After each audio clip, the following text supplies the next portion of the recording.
แต่แน่สวัสดีค่ะขอต้อนรับเข้าสู่รายการนมสวีททาโร่นะคะวันนี้ก็มาทำคลิปนะคะ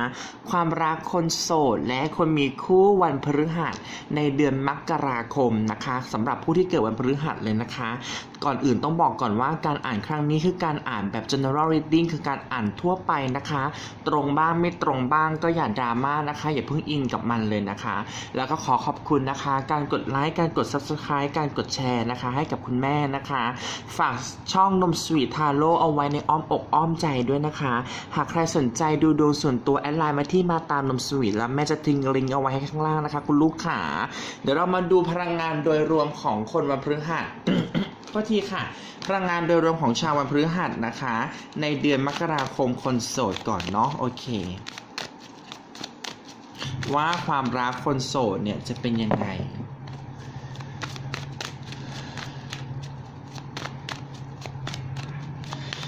ไม่ใช่เรื่องที่จะขอ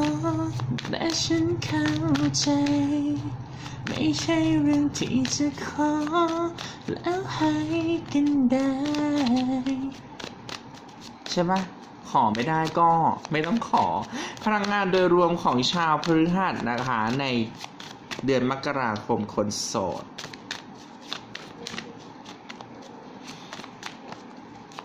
โอเคเรามาดูกันขอเป็นตัวแทนนะคะ Four of Pentacles Three of Swords Oh The Fool Ace of Wands The Hermit แปดดาบEight of Swords ต้องบอกก่อนว่าพลังงานโดยรวมความรักของชาวพฤหัสในเดือนมกราคมค่อนข้างจะอึดอัดมากระมัดระวังในเรื่องของมือที่3รักสามเศร้าหรือรักที่ไม่เป็นไปตามคิดนะคะซึ่งความรักครั้งนี้มันอาจจะเกิดขึ้นแบบอาจจะไปเจอคนในโลกโซเชียลนะคะตามโปรแกรมแชทต่างๆแต่คนวันพฤหัสบางคนนะคะก็เน้นในเรื่องของการทำงานนะคะเน้นในเรื่องของเงินหรือในลักษณะในช่วงนี้เรารู้สึกเหมือนอารมณ์แบบไม่อยากได้ใครมีเกี่ยวกับความรักเลยเพราะว่าได้ไพ่เดอะฟูลนะคะยังเป็นอารมณ์ที่ยังรักอิสระไปเรื่อยๆอยู่ยังไม่อยากจะโฟกัสอะไรนะคะเพราะว่าอาจจะเพิ่งผ่านความรักมาก็ได้ความรักที่เจ็บปวดมาความรักสามเศร้าหรือลักษณะรักที่ไม่เป็นดั่งหวังนะคะคนวันพฤหัสจึงเก็บตัวเพราะได้ The Hermitแต่ว่าก็ยังมีความอึดอัดอยู่นะเห็นไหมมันยังมีแบบอารมณ์เหมือนกับยังหาทางออกกับความรักครั้งนี้ไม่ได้สำหรับคนโสดนะคะหรือว่ายังมีเรื่องราวเก่าๆนะคะในความรักที่ทำให้คนเกิดวันพฤหัสเนี่ยยังไม่ลืมต้องบอกแบบนี้เนาะพลังงานโดยรวมของคนโสดเนี่ยค่อนข้างจะเหนื่อยหน่อยนิดนึงนะคะแล้วก็คนที่มีคนคุยก็ระมัดระวังนะคะจะมีมือที่3หรือลักษณะความสัมพันธ์ที่เปลี่ยนไปจากนี้นะคะเดี๋ยวเราขอดูกันว่าสิ่งที่ผ่านมานะคะคนวันพฤหัสเจออะไรนะคะในช่วงที่ผ่านมา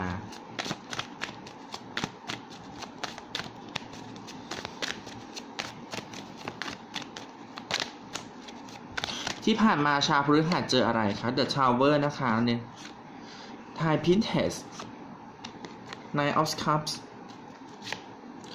Three of Pentacles The Star และปิดท้ายด้วย Ten of Pentacles ที่ผ่านมามันเหมือนกับมีใครบางคนมาให้ความหวังคุณลูกแล้วก็เกิดความรักแบบกระทันหันหรือในลักษณะที่เป็นรักปุ๊บปับแล้วก็เลิกลาแบบกระทันหันเป็นความสัมพันธ์แบบฉาบฉวยที่ไม่ได้มีความแบบ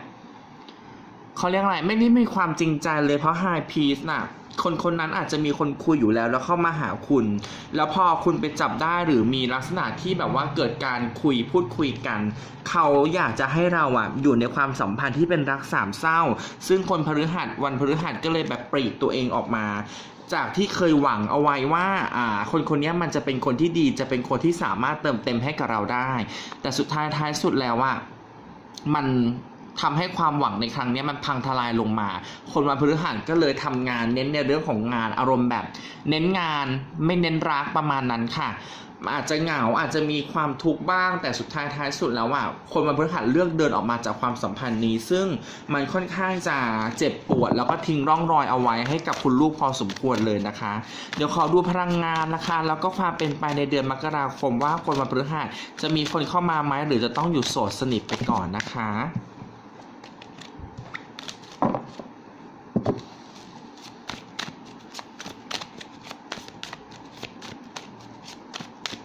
ต้องบอกก่อนว่านะคะในเดือนมกราคมคนพฤหัสจะเจออะไร The Hermit อาจจะต้องอยู่โสดสนิทไปก่อนนะคะ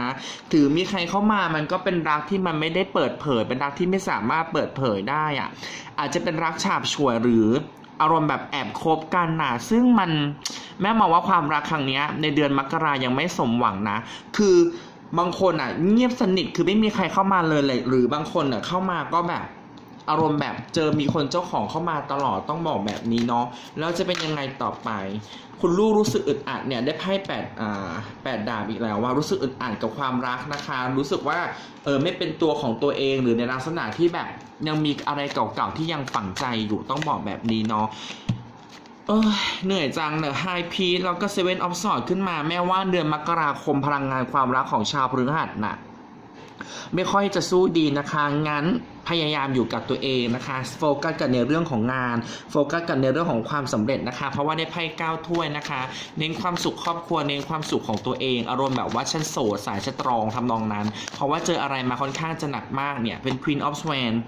ไม่คิดถึงในเรื่องความรักนะคะไพ่แนะนำเลยว่าไม่คิดถึงในเรื่องของความรักนะคะเห็นไหมว่า Knight of Swords นะคะพยายามทำงานเน้นในเรื่องของงานเน้นในเรื่องของเงินน่าจะดีกว่านะคะชาววันพฤหัสทั้งหลายนะคะในขอดูพลังงานความเป็นไปหน่อยสิว่าต่อไปแล้วสมมุติถ้ามีคนเข้ามาจริงๆนะเขาจะจริงใจไหมนะคะแต่จริงๆป่ะเดือนมกราคมชาวพฤหัสน่าจะโสดสนิทแบบอารมณ์แบบ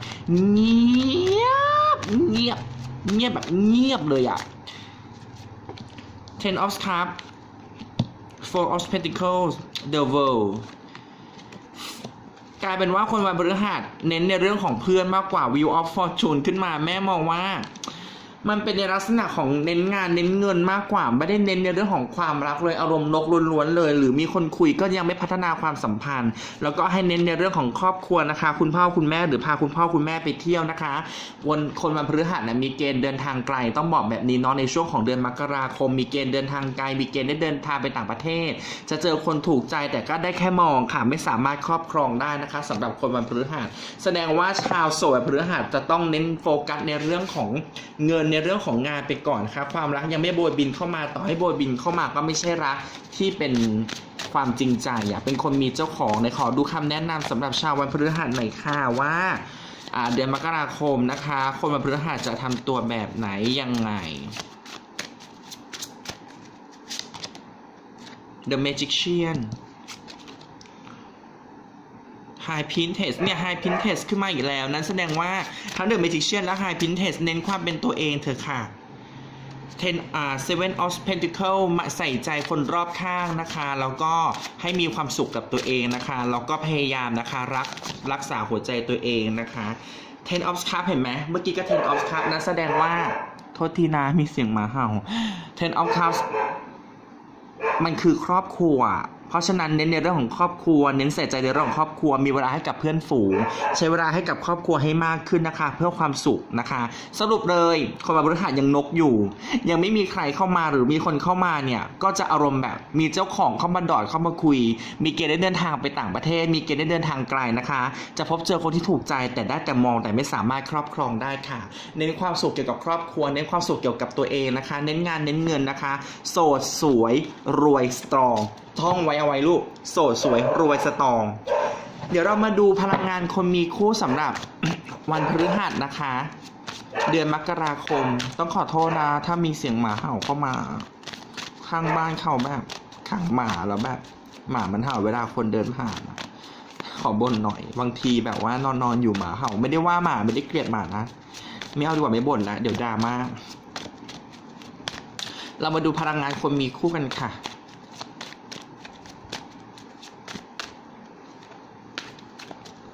ว่าเดือนมกราคมพลังงานคนมีคู่จะเป็นยังไง Ten of Swords ใครบางคนได้เลิกลากันไปแล้วนะคะมีการทะเลาะกั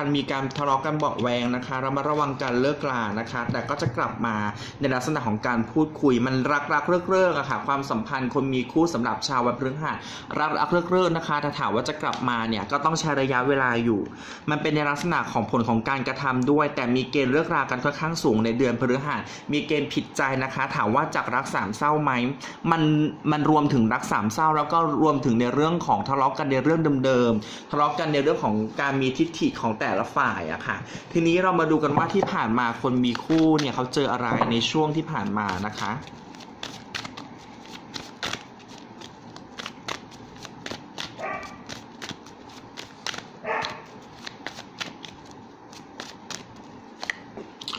The Magician นะคะ Knight of Wands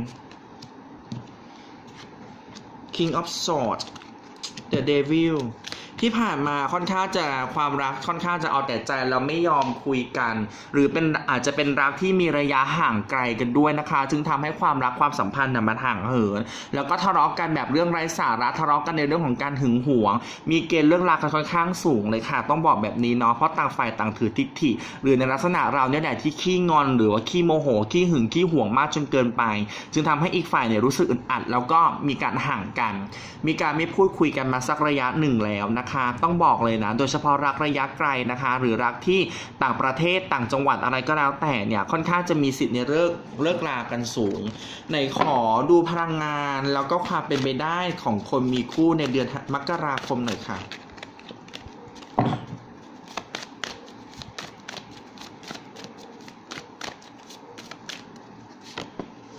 Four of Pentacles อย่าเอาแต่ใจมากใครบางคนชาววันพฤหัสหรือแม้กระทั่งคนมีคู่นะคะหรือแฟนชาววันพฤหัสอย่าเอาแต่ใจมากนะคะให้คิดถึงในวันที่เรารักกันอยู่นะคะเนี่ยไฮโรเฟนไพ่แนะนำเลยว่าให้ใจเย็นๆหน่อยเห็นหน้าไพ่ไหมให้ใจเย็นๆหน่อยอารมณ์แบบใจเย็นๆอย่าใจร้อนนะคะให้นึกถึงวันที่รักกันวันแรกนะคะเนี่ยให้นึกถึงวันที่รักกันวันแรกให้นึกถึงในเรื่องสิ่งที่เคยผ่านมานะคะให้นึกถึงอดีตที่หวานดูดดื่มกันนะคะถ้าให้อภัยกันได้ก็ให้อภัยกันเถอะค่ะเนี่ยใครบางคนใจแข็งจริงๆนะชาวพฤหัสเนี่ยใจแข็งแบบอารมณ์แบบเธอทำผิดฉันไม่ยอมให้อภัยแล้วฉันเหนื่อยหน่ายเลยอะอารมณ์แบบฉันเหนื่อยหน่ายฉันเซ็งมากฉันปวดหัวแล้วกับสิ่งที่จะต้องมาทะเลาะกับเธอทุกวี่ทุกวันเครียดกังวลกดดันนะคะคนมีคู่ชาววันพฤหัสหรือแม้กระทั่งแฟนที่เป็นวันพฤหัสก็แล้วแต่กดดันรู้สึกกดดันและอึดอัดกับความสัมพันธ์ในครั้งนี้จึงทำให้จะต้องห่างกันแล้วก็อาจจะไม่ได้คุยกันมาสักระยะหนึ่งแต่จะมีเกณฑ์กลับมาปรับความเข้าใจกันนะคะเพียงแต่ว่าคุณลูกเนี่ยก็ต้องใจเย็นๆอย่าถือทิฏฐินะคะความหึงหวงหรืออะไรหลายๆอย่างที่แบกรับความรู้สึกเอาไว้อย่าพูดออกมาบ้างเนี่ย Ten of Wands นะมันคือการแบกความรู้สึกจริงๆมันคือสิ่งหลายๆอย่างที่เราสะสมมานานจึงทำให้เกิดความอึดอัดพออึดอัดแล้วไม่พูดน่ะหันหลังให้เขาอ่ะเขาก็งงเข้าไปใหญ่ประมาณงงเด้งงจริงๆงงกับความไบโพล่าแล้วก็ความเอาแต่ใจของชาววันพฤหัสหรือแม้กระทั่งแฟนของชาววันพฤหัสเองก็มีความไบโพล่าแล้วการเอาแต่ใจค่อนข้างสูงนะคะเดี๋ยวเรามาดูกันว่าคู่ของคุณคิดยังไง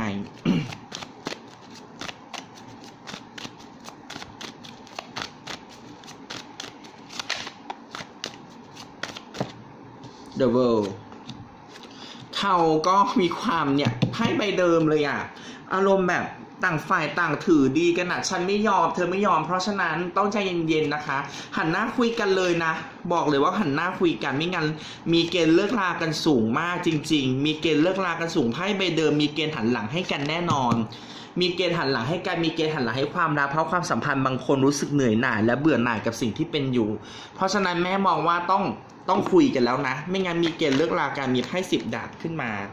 มีไพ่ Five of Pentacles ขึ้นมาใครบางคนหรือคู่ของคุณคิดว่าคุณทิ้งเขาเอาไว้ให้อยู่คนเดียวและเผชิญความโหดร้ายเพียงคนเดียวบนโลกใบนี้เขาน้อยใจคุณค่ะเพราะฉะนั้นง้อเธอค่ะอย่าคิดว่า ฉันไม่ผิดแล้วฉันไม่งอเพราะว่าคนมันเลิกกันเพราะฉันไม่ผิดฉันไม่งอเนี่ยมาเยอะแล้วนั้นขอดูคำแนะนำของไพ่หน่อยค่ะว่าคำแนะนำของไพ่ให้กับชาวมีคู่นะคะหรือคนมีแฟนเนี่ยสำหรับวันพฤหัสเขาแนะนำยังไง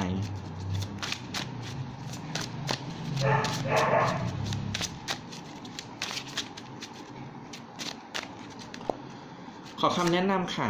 โอ้นี่ยิ่งไม่รู้ยิ่งต้องทำนะคะเดอะเดทอยากให้จบจริงๆหรือเปล่าถ้าไม่อยากให้จบจริงๆให้อภัยซึ่งกันและกันให้รักกันเอาไว้ค่ะอย่าปล่อยให้วันหนึ่งมาเสียของรักไปแล้วแบบมันน่าเสียใจภายหลังนะอย่าถือทิฏฐินะคะปล่อยวางได้ปล่อยวางค่ะเนี่ยเขาถามเลยว่าความสัมพันธ์ครั้งนี้มันเหนื่อยไหมถ้ามันเหนื่อยเราหยุดพักก่อนแล้วก็ค่อยคุยกันอีกครั้งหนึ่งนะคะจริงๆ เธอผู้ไม่แพ้ขึ้นมาแล้วนั้นแสดงว่าเขาอยากให้เราไปถึงเส้นชัยต้องบอกแบบนี้นะเพราะฉะนั้นให้อภัยกันนะคะหันหลังคุยหันหน้าคุยกันดีๆถ้ามันไม่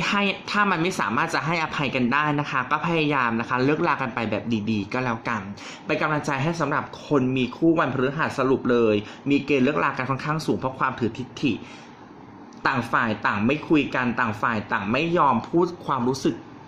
จริงๆด้วยความหึงหวงหรืออะไรก็แล้วแต่ทำให้อีกฝ่ายหนึ่งอึดอัดจึงทำให้ไม่มีการคุยกันมาสักระยะหนึ่งและวันนี้มาถึงจุดที่จะต้องจบจริงๆเพราะฉะนั้นถ้าไม่อยากจบไม่อยากเลิกลาแม่เตือนแล้วนะลูกให้กลับไปคุยกันเขาผิดหรือเขาไม่ผิดเราลองเข้าไปคุยก่อนเขาอาจจะผิดในมุมของเราและเราอาจจะผิดในมุมของเขาเพราะต่างฝ่ายต่างมีมุมมองที่แตกต่างกันเป็นกำลังใจให้กับชาววันพฤหัสนะคะทั้งคนโสดและคนมีคู่อย่าลืมนะคะว่าสุดท้ายสุดแล้วความรักจะต้องเดินไปควบคู่กันไม่มีใครจะเดินไปคนเดียวได้สำหรับความรักนะคะเหงาได้แต่ห้ามจนหากใครสนใจดูดวงนะคะแอดไลน์มาที่มาตามนมสวีทนะคะแล้ววันนี้ขอลากันไปเพียงเท่านี้จ้าสวัสดีปีใหม่นะคะล่วงหน้าเลยนะคะขอทุกคนมีความสุขมากๆค่ะแล้วสมหวังสมปรารถนาทุกๆสิ่งอย่างนะคะสวัสดีค่ะบ๊ายบาย